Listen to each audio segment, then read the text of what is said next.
Have you seen the latest edition? I suppose you have. Suppose you feel pretty much as I do about it. Awful, isn't it? The headlines, I mean. Death, destruction, upheaval, unrest. It makes you wonder what the world's coming to. Yes, sir. What's the world coming to? Men's souls wrestle with the thought of tomorrow. And today is the eve of tomorrow. Can I face it with confidence? I suppose you've asked yourselves that question too. Can I face tomorrow with confidence? No man can tell what tomorrow may bring. But I'm not worrying. You know why?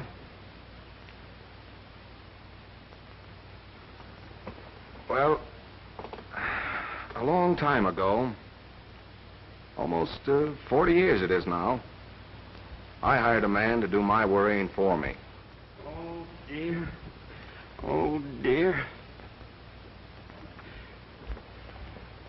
Makes you want to go off someplace And bury your head like an ostrich.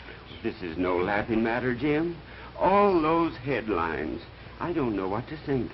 I'm worried, I tell you. You've been worried about something as long as I've known you. But this is different. Yes, and each new worry has always been different. Why, you worried about the lean years of the Depression. You worried about the big years of the 20s. You But worried... all I know is that this is different. Jim, we'll never survive this war. That's what you said back in 1917. But we did survive, didn't we, Ellie? But I'm talking about now. Now, all I can see is chaos and confusion and panic. Oh, that's a good old word. There was a panic. Oh, years and years ago. That's before you came with us, Ellie. That was before you could afford a secretary.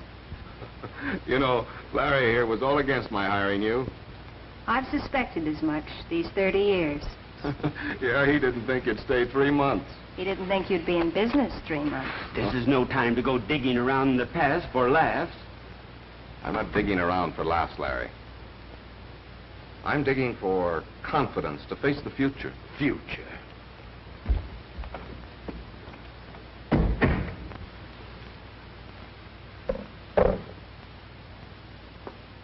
When I think of the future, I think of this business of mine.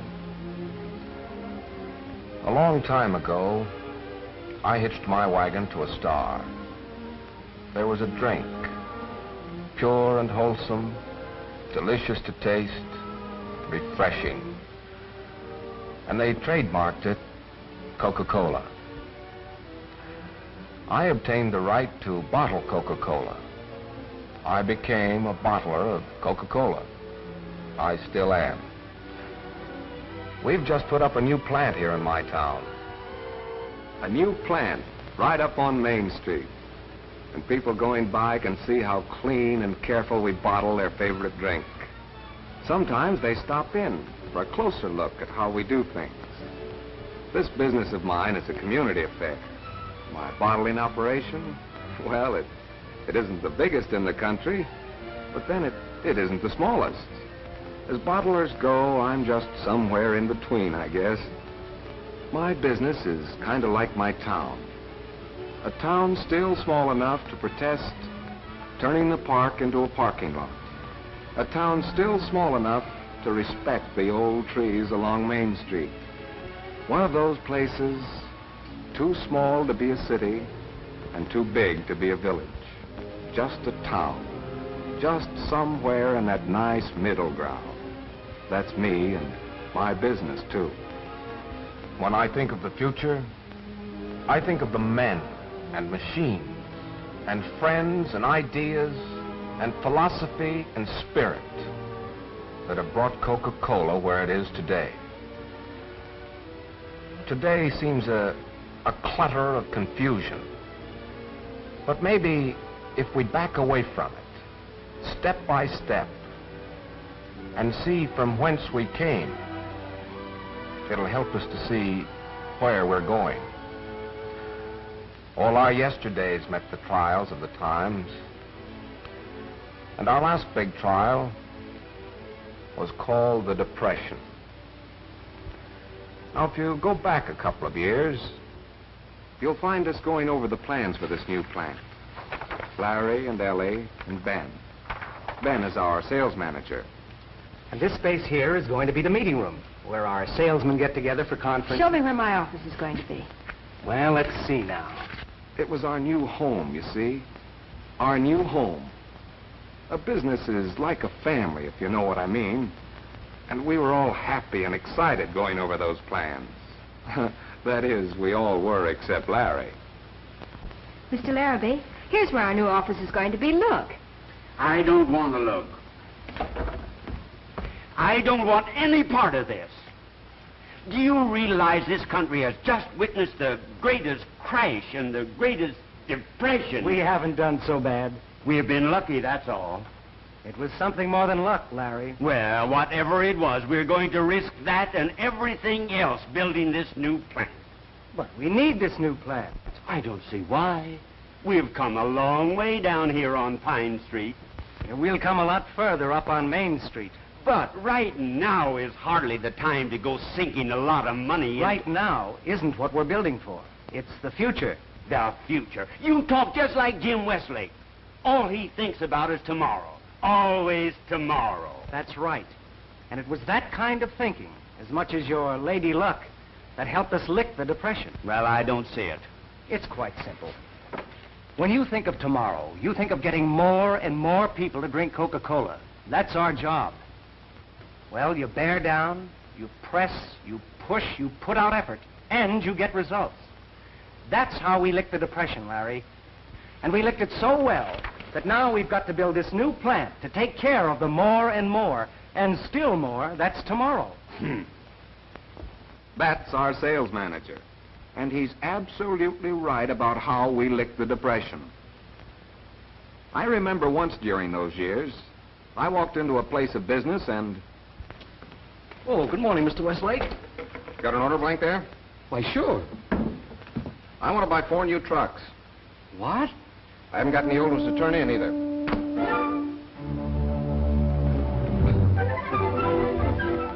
Now, the reason I went out and bought those 4 trucks was... I suppose you think I'm hipped on this idea of calling so often on the dealers. Go on, Ben. Speak your piece. All right. Our job is to sell more Coca-Cola. Always more and more. Where do we sell Coca-Cola? In these spots, Jim. These spots marked on the map. These are dealer stores, places where people spend their nickels for Coca-Cola. So what? So, if we're going to get more people to spend more nickels at these spots, our salesmen have got to spend more time there. They've got to have the time to do a complete merchandising job. That means more men and more trucks. Larry, why didn't you say so in the first place? Oh, Larry, I've never been afraid to put out, have I? Did you call me, Jim? Get ready to put some more men on the payroll.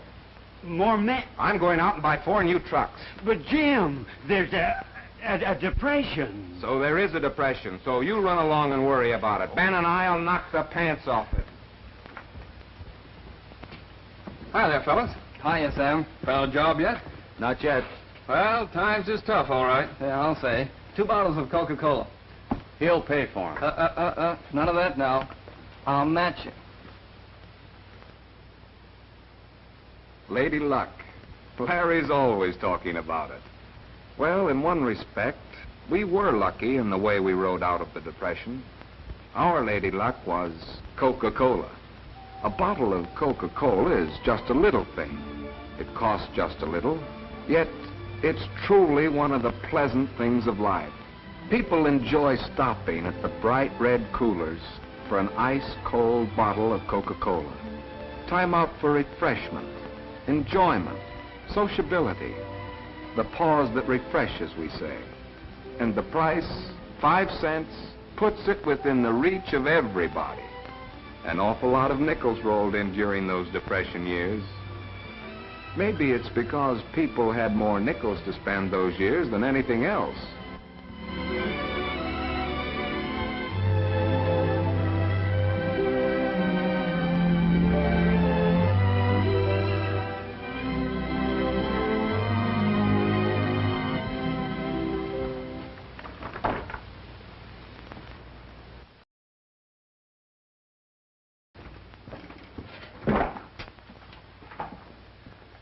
Well, how's the new cooler working out? Oh, fine, fine. Things a regular ad sitting out there. I'll say it is. You're going to need an extra case. Well, I don't know, Steve. Well, of course, I'll be back on Thursday, but we'd better play it safe. Okay, Steve. You're the doctor. Okay. So long, Sam. So long. Come back soon. You bet. How's your dad these days? Oh, all right, I guess. Only trouble is he won't stay retired. Still comes down to the store, does he? Yeah. In and out 2 or 3 times every day. It's awfully hard for him to learn to take it easy. Yeah. Especially after he's been on the old harness so many years. The future of Coca-Cola, the getting of more and more people to drink Coca-Cola, is in the dealer's hands. We sink or swim, slump or succeed by the way he feels about Coca-Cola, because he holds forth free spokesman at the places where people spend their nickels. We must thank our dealers, folks like Sam, for helping us through the Depression. And we must thank our salesmen, boys like Steve, who did a merchandising job out on the routes. Merchandising, that's a pretty highfalutin word. But in plain, everyday English, it means helping the dealers sell what you sell them. Helping the dealers. That's what Ben wanted to give the boys on the routes more time to do. It was giving the boys time to put out effort at the places where effort counts most that helped us lick the Depression.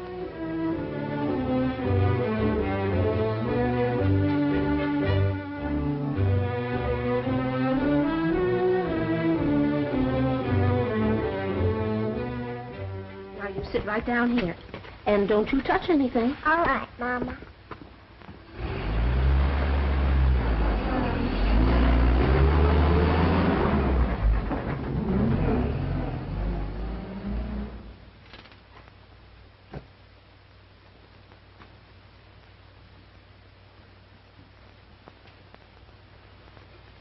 Hello, Mary.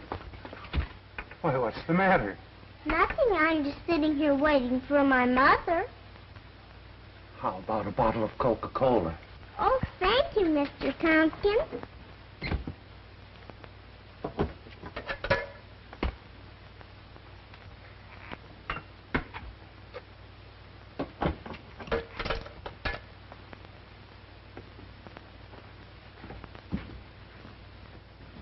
Hello, Dad. Well, I thought you'd retired, Mr. Tompkins. I'm trying to. It's pretty hard, you know. I've spent most of the years of my life in this store here. The real reason you can't retire is you don't think I can run the business.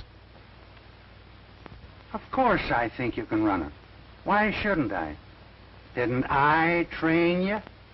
Didn't I train you? You know, that's just the way I feel about my boys. I feel if they can go out on the routes and do a good job, well, it's because I showed them the ropes. Of course, I know this isn't true. Not literally. Ben Hawley is the sales side of my business. He handles the training. But I trained Ben. And I signed up for the films and records that have been so important a part of our training program. I remember the day our first meeting came. You don't expect the boys to sit around and look at a lot of pictures, do you? This program is more than just a lot of pictures, Larry. It's a training program. Why, if we expect the men to go out and do a better job on the routes, we've got to show them how to do a better job. We've got to help our salesmen to help our dealers. One trained man, one salesman, is worth more than 10 delivery men. And the answer to this depression is men, M-E-N. Is that what they told you in Atlanta? No, that isn't what they told me in Atlanta. Larry was mad at Atlanta all that year. You see, that year, the bottlers of Coca-Cola had a convention there. You know, with the banks closing and all, I wasn't so sure we'd have this convention. We'll lick this depression. Sure we will. Bank holiday or no bank holiday? What do you think of this new advertising campaign, Jim? No, it's something, I'll tell you. We're putting out more advertising than ever before. This year. Now. Now's the time to put out. The hill ahead looks steep. Looks like it'll be hard going to make the grade. But I'll tell you this. If we get a bigger motor, We'll climb that old hill in high. You've got to give to get. You've got to put out. Not just money, that's easy, especially when you've got it, but you've got to put out in time and effort and friendliness, too. Helpfulness. That's the way we'll lick this depression. Read all about the bank holiday proclamation. Extra, get your late paper. Read all about it. Read all about the bank holiday. Dear, Extra. oh, dear, I Get your don't late know what the paper. world's Extra. coming to. Just a minute, folks. Oh, here's Mr. Peyton. When does the bank open? When do we get our money? I'm sorry. All I know is we got an order to close the bank. Why, I don't know any more than just what you can read in the papers. Extra, bank holiday. Extra, read all about it. Extra, get your late paper. Headlines. Blaring, scaring headlines. We faced them in the past. Yes, we faced them in the past.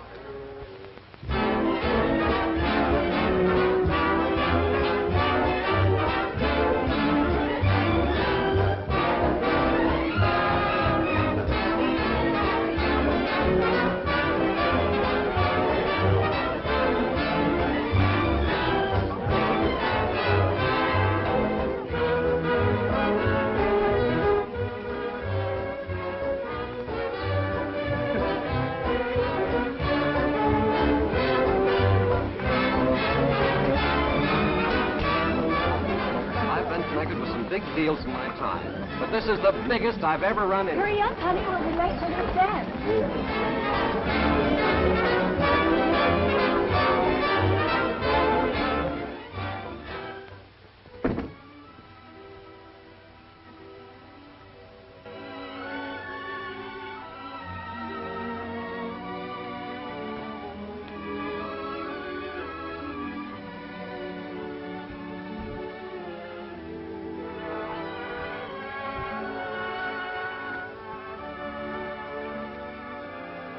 I saw you duck out on the party, Jim. I just came up here to listen to our radio program. We've come a long way in our advertising. You've come a long way in your business. Why, I remember the time when you used to run around with a horse and wagon selling Coca-Cola. Yeah, I've been thinking about that past. I always do when I want to get a line on the future. I hope you've been thinking about that little proposition we talked about the other day. You know, life's funny, Pate. When I was poor and running around with that horse and wagon, I had to come to you begging for a loan. Now I'm running around a golf course. You're running after me. Well, I'm sorry about that loan, Jim. But things are different now. These are big years.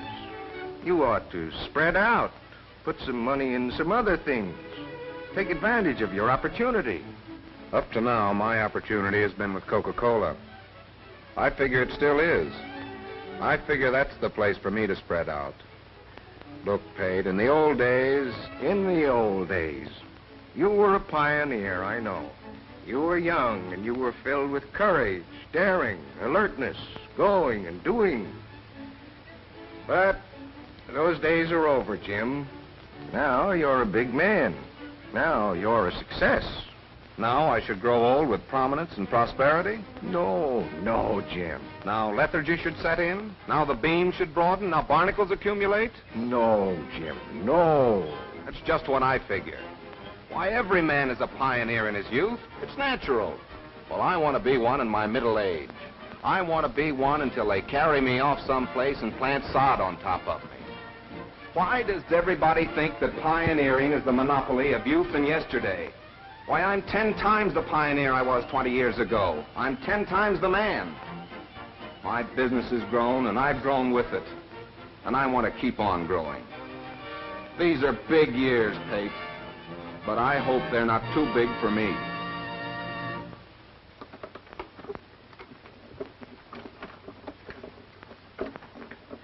Time out for Coca-Cola. Boy, oh boy. What a wonderful idea, Helen, to serve Coca-Cola at home. They're selling it in cartons now. Cartons? Yes, 6 bottles in a little pasteboard container. We buy 2 or 3 of them every week. Business was good in the 20s. More and more people came to enjoy the pause that refreshes. Business was good, and we aim to keep it good.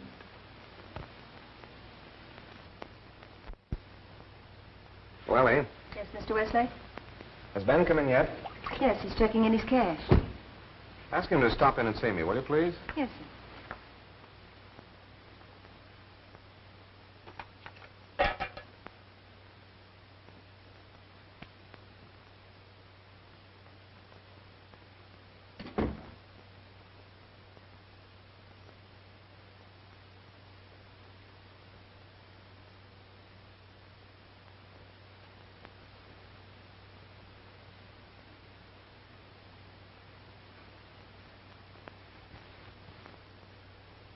You wanted to see me? Come in, come in. Sit down, Ben. How long have you been working for me? Oh, almost 7 years. You like your job? Yes, sir. That's too bad. You're through with that job, Ben. You're through driving a truck. You're fired. But just a minute, Here's Mr. the daily Westlake. sales report. Don't give it to me. Don't get... Well, Jim, the daily sales report. Give it to our new sales manager. New sales manager? Mm-hmm. What are you talking about? Ben's through driving a truck. From now on, he's going to head up the sales side of this business. Well, what are you going to do, Jim? Retire? Oh, no, Larry. It's just that I've been leaning pretty heavily towards production these past few years. Now I've got a man to supplement me on sales. But if Ben isn't going to be driving the truck anymore, we'll have to... Hire a new man to take his place. But that means extra salary. Don't you worry about the extra salary. I'll take care of that in extra sales. Oh, dear. I can see right now you're going to be worse than Jim Westlake. He means you're going to be better than Jim Westlake. Thank you, Jim. But I'll have to go a long way to do that. Go on now, beat it.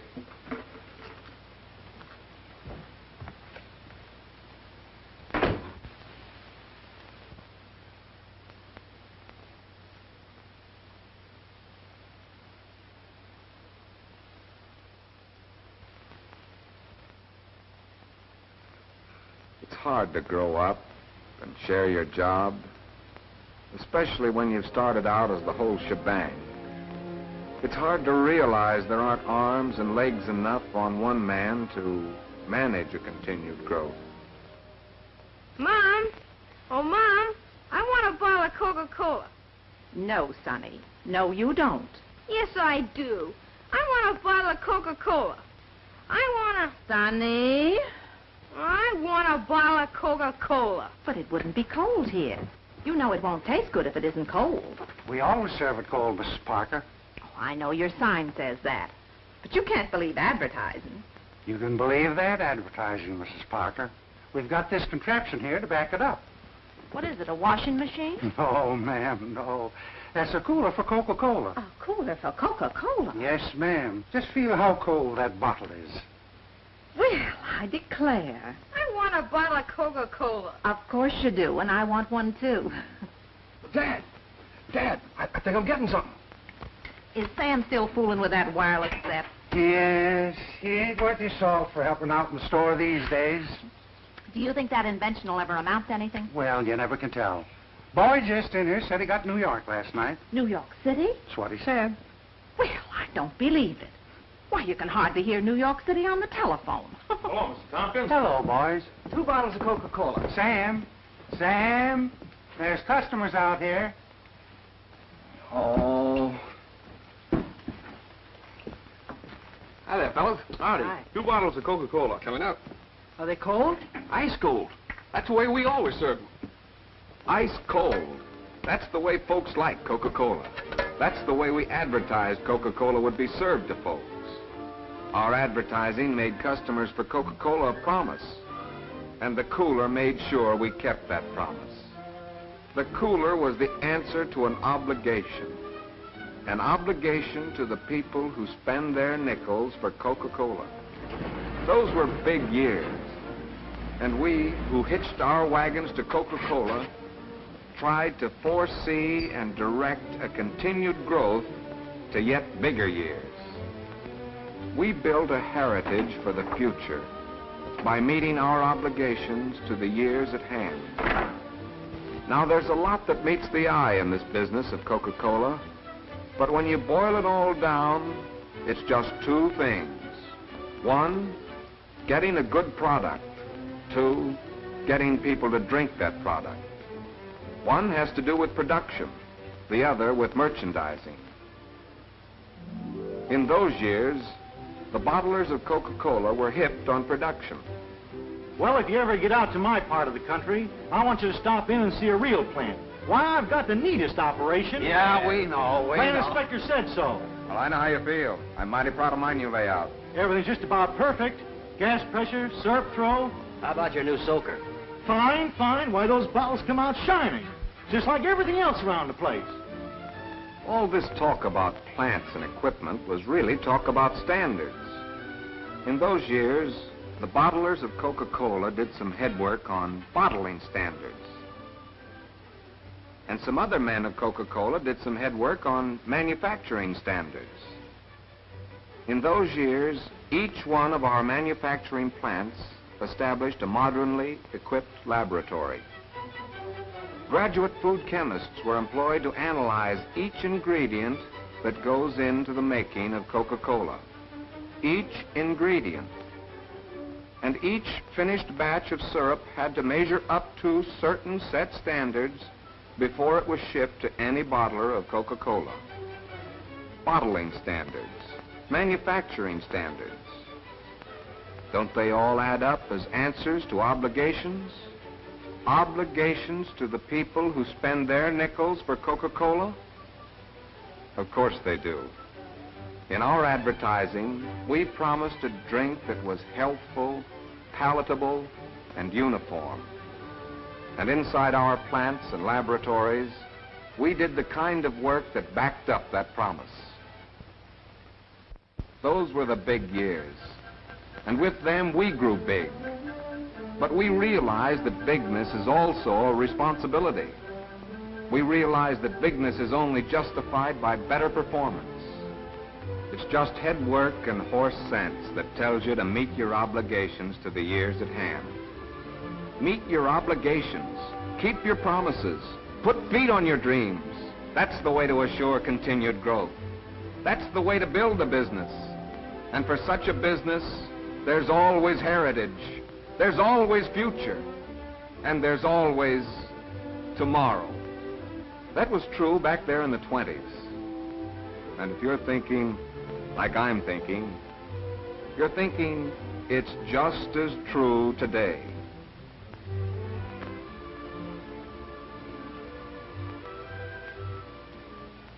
Today? Oh, yes, I'd almost forgotten about those headlines. Extra, extra, worry all about it. I'd almost forgotten those big years known as the 20s didn't start out so big. Those 20s started out with the Depression, too. Only we didn't call it a depression in those years. Things just aren't normal now. But we'll get back all right. We'll get back to normalcy. Say, Aren't you Jed Hawley's boy? that's right. I'm Ben Hawley. Well, you look mighty down in the mouth. What's wrong? When you see an ex-soldier sitting on a park bench, what's usually wrong? No job? No job. Well, buck up. You'll find something. Keep smiling. Just keep smiling. Yeah, keep smiling. I know. It was right after the war, remember? Right after the war. The boys came back from somewhere in France, and I remember the parade in our town, the Victory Parade. The plant was on Juniper Street then, and... Bill, unless you can see it better, come in here. You can see it better. Larry, watch the parade. Come on, Larry, it's a parade. Oh, they're coming down Juniper. Yeah, here they come. Come on, Larry. Oh, down.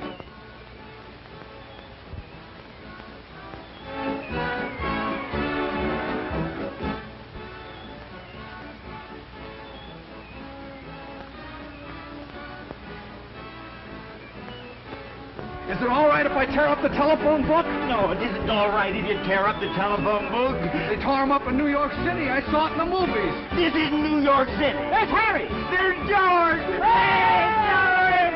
George! George! George! Hey! Hey! Attaboy!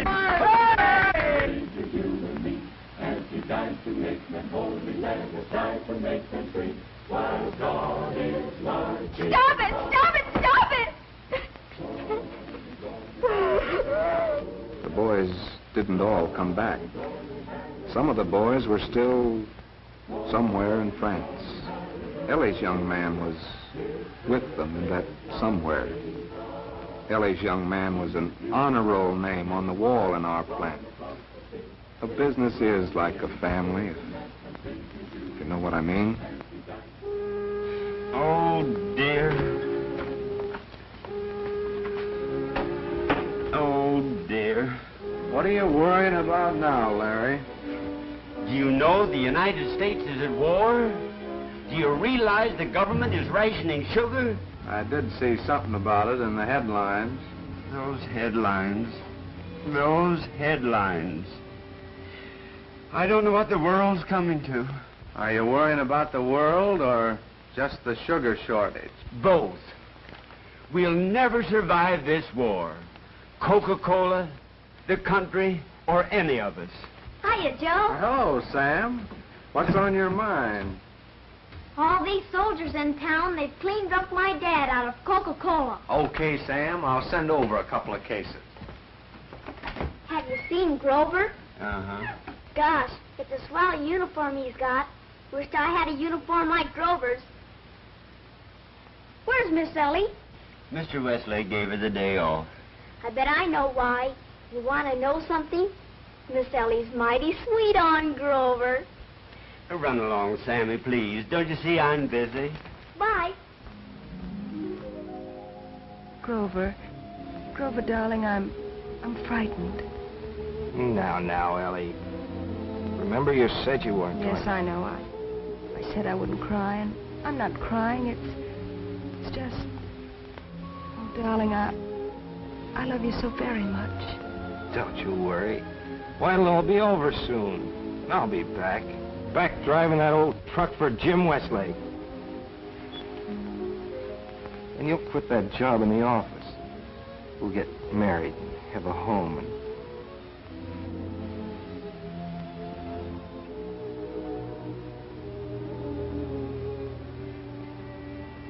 The long trail that leads back through the years isn't always a comfortable journey. Those war years were dark years.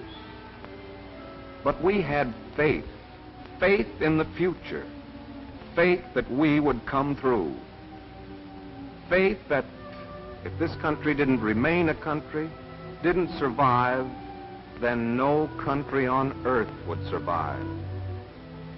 Faith. No battle is won without it. 2 bottles of Coca-Cola. Yeah? Make sure it's Coca-Cola. All them bottles look pretty much alike. Not now, they don't. Is that Coca-Cola? Yes, sir. And that's the brand new bottle for Coca-Cola. The hobble skirt bottle. They patterned it after the hobble skirt Betty wears. The hobble skirt bottle. Pretty nifty, huh? I'll take the hobble skirt. I'll take Betty. Thank you, boys.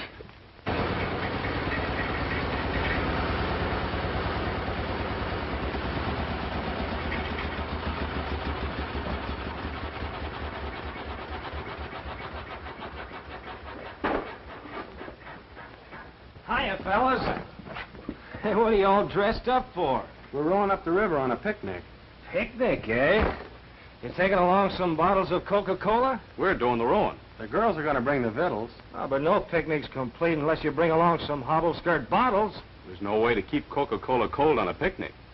Easiest thing in the world. You're rowing a boat, huh?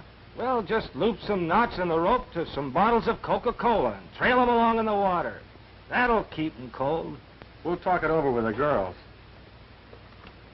Hiya, Mr. Tompkins. Hi. Say, How much Coca-Cola are you bringing in here? 24 bottles. 24 bottles? Why, you need 'em, Mr. Tompkins. Well, you've only got 4 or 5 left. Grover, do you know what date this is? Yes, sir. Saturday, September the 1st. Yeah, and Monday's Labor Day. Why, if I took them 24 bottles, I'd have 'em sitting around till spring. I've been handling Coca-Cola for Jim Westlake ever since he went in business. I remember. I was in grammar school then. Well, then you remember I never sold any Coca-Cola after cold weather sets in. Yes. And I remember wishing you did. Why? Well, because I got thirsty in cold weather just the same as I did in hot weather. When I got thirsty, I thought of Coca-Cola. Grover, you're trying to sell me something. Well, that's right, Mr. Tompkins. I am. But I feel it's to your advantage to be sold. The reason you haven't sold Coca-Cola after the cold weather sets in is because you've stopped featuring Coca-Cola. Now, if you kept this tub out here after Labor Day, you'd find folks would keep right on buying after Labor Day. A few weeks, maybe. All winter long. Now, listen, Grover. Listen to reason. I can't keep that tub out here all winter. Where to put my stove? Well, you can move the tub over a little. And when these birds come in and sit around the stove, well, they can just reach right over and have themselves a bottle of Coca-Cola. You know, folks can get mighty thirsty just sitting around a fire.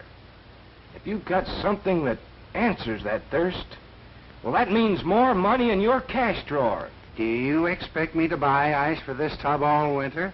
No, you can just chop some away from the front door. Okay. Okay, you're the doctor. But only till Thanksgiving. I don't believe there's a man living that'll drink Coca-Cola after Thanksgiving. The pioneers in this business had battles aplenty. And one of the biggest battles was the Battle of Labor Day. The battle to make this business a year-round business. You may think Grover there was slightly high pressure in his merchandising methods. I don't look at it that way. To me, it was faith shining through that boy. He believed in the rightness and goodness of Coca-Cola. That faith was so much a part of that pioneer, he couldn't help talking it morning, noon, and night. Well, so you've come back for Coca-Cola to take on that picnic. Well, not exactly. The girls are bringing the fiddles. And you're bringing the Coca-Cola. Fine. Coca-Cola? Oh, that's a wonderful idea. I don't know. Come on, be a sport. Put your hand in your pocket. All right. What's going on out here? I just sold some bottles of Coca-Cola for you. Well, now. And by the way, folks, anytime this winter you get to feeling thirsty, you can stop right in here at Mr. Tompkins and enjoy this delicious and refreshing drink.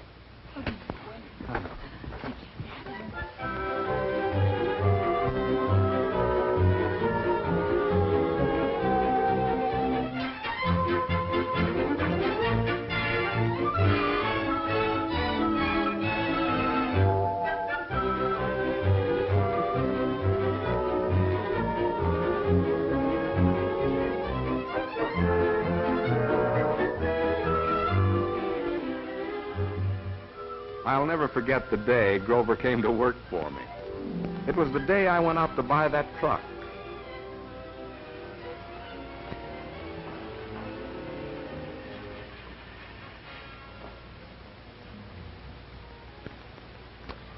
Well, Mr. Westlake, got the order all made out.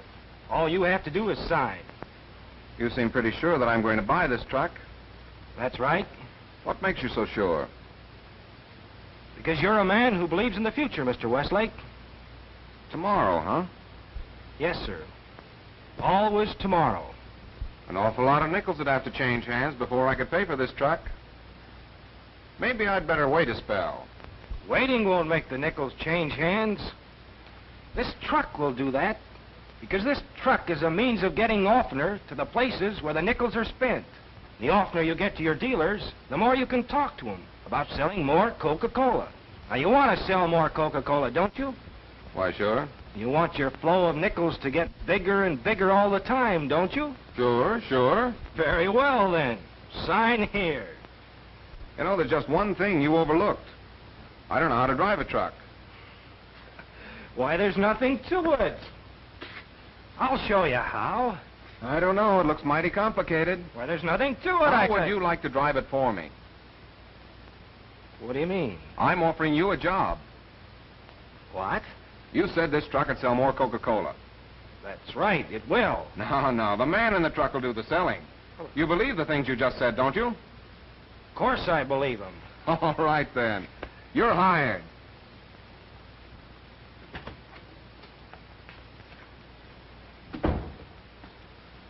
Morning, Larry. What are you worrying about this morning? You know perfectly well what I'm worrying about. Bills. Why don't you pay them? Why don't I? You know just as well as I do that we haven't enough money to... All right. Just sort out those we can't pay, and after a while I'll get off some letters to them. Oh, why did we have to move up here on Juniper Street? Why did you have to invest in all that machinery? How long do you expect to stay in business if you don't meet your obligations? Well, not very long. That's why I bought that new machinery. Talk sense, Jim. Please talk sense. All right. I moved up here on Juniper Street. I bought that new machinery because if I want to stay in business, I've got to meet my obligations to the people who spend their nickels for Coca-Cola. I've got to see to it that Coca-Cola is bottled according to fixed standards. Hey, boss, there's someone out here asking for you. Another bill collector. No, this here's a lady. Well, that must be Miss Smith, Joe. Show her in, will you? All right. Who's Miss Smith? My new secretary. Your new... Jim Westlake, have you gone out of your... But, Larry, all bottlers have secretaries now. When I was in the convention in Atlanta, we... Atlanta. So, that's where you got your idea.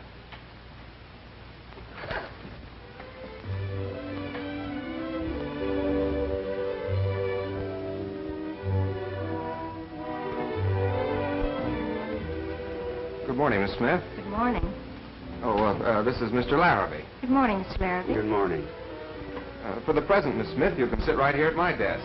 I won't have much use for it for the next 3 months. After a while, maybe we'll get one of those special typewriter desks. Don't count on that too heavily, Miss Smith. We may not be in business after another 3 months. May I take your hat?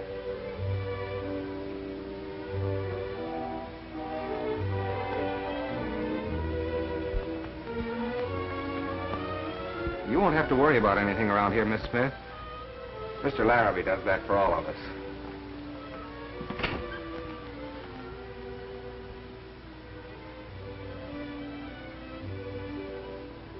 I think I'm going to like this job.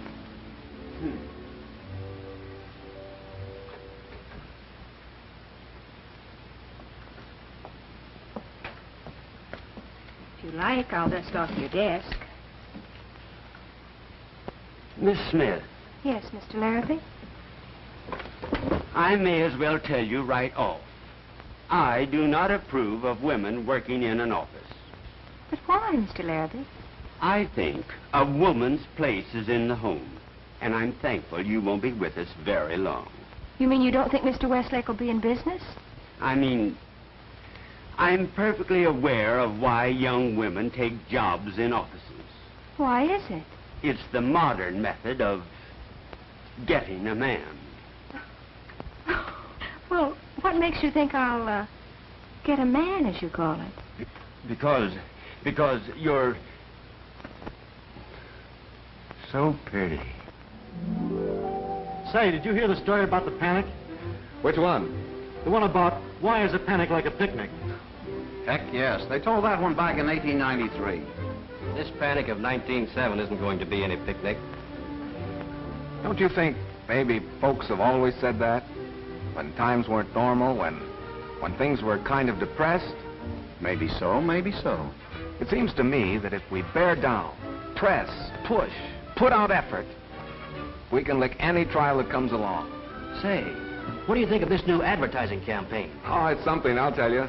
Especially these oilcloth signs. Put out enough of them, and we'll ride out of this panic all right. Why, we'll be putting on extra wagons. Putting on extra men. Hiring private secretaries. Yesterdays. Cheerful, glorious yesterdays. It was something more than luck that brought us up through the years, though Lady Luck had a lot to do with it. The goodness and rightness of Coca-Cola was there from the start. It was truly delicious and refreshing.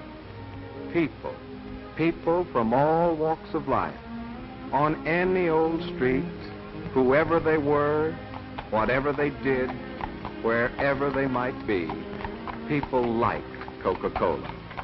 It's the single thing I know of that people can taste again and again, and more, and never grow tired of. Coca-Cola is a repeater, so much a repeater that when the trademark was questioned, the Supreme Court of the United States upheld Coca-Cola as a single thing from a single source and well known to the community.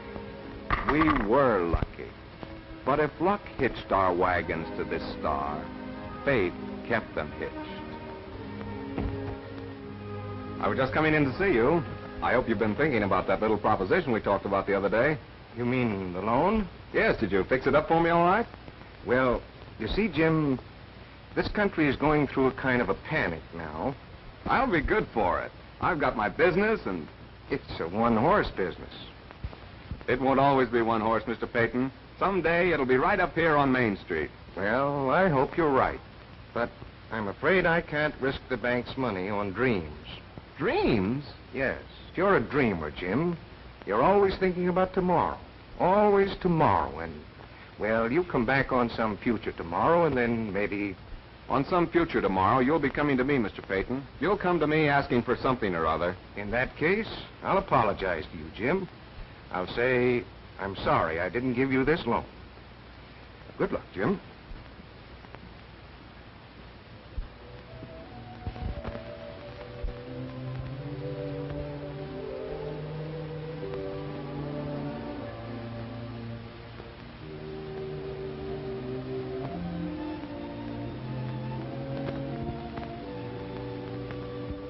Faith, that inward something that makes a risk a sound investment.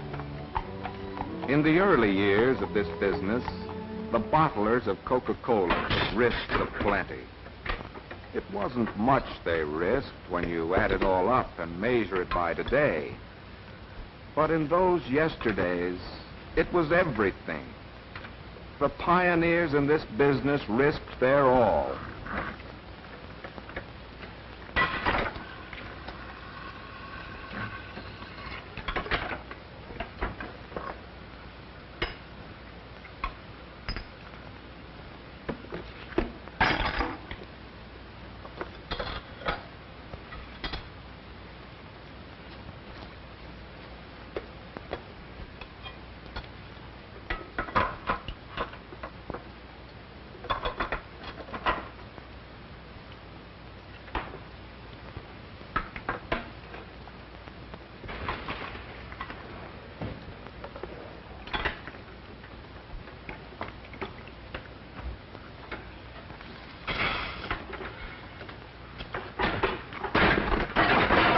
Oh, dear, oh, dear. What's the matter, Larry? I don't know why I ever started working for you. Because this is a great business. Why, someday you... Someday. Don't start singing that tune, Jim Wesley. Oh, there's a great future in this business, Larry. I'm not thinking of the future. I'm thinking of today, now. Now, all I can see is... What we've got? Yes, what we have got. Second-hand equipment, bottles that break every time... That's the difference between you and me, Larry. You know, life is like a piece of chicken wire. Two men are looking at it. One sees only the wire. The other sees the holes between the wire. That's you and me. You see what we have got, and I see what we haven't got. You see the present, and I try to see the future.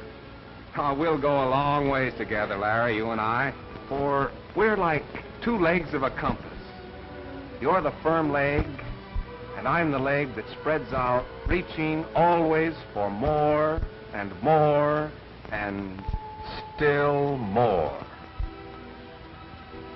That's the story of this business. And I hope that the more and more and more that was yesterday will help us to see the more and more and still more that is tomorrow. Always tomorrow.